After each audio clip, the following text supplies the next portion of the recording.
आपका स्वागत है जीवेश जोशी जी। वक्तव्य प्रस्तुत कीजिए। हरिः ओम्।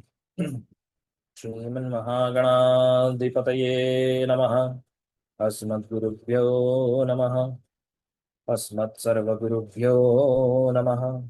अस्मत्परमगुरुभ्यो नमः।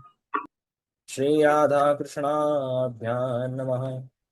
श्रीमते रामानुजाय नमः।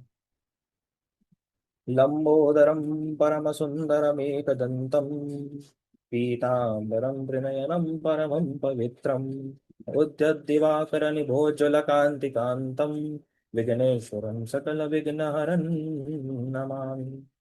शरीरं स्वरूपं ततो वा कलत्रं यशश्चारुचित्रं धनं मेरुतुल्यं मनश्चैनलग्नं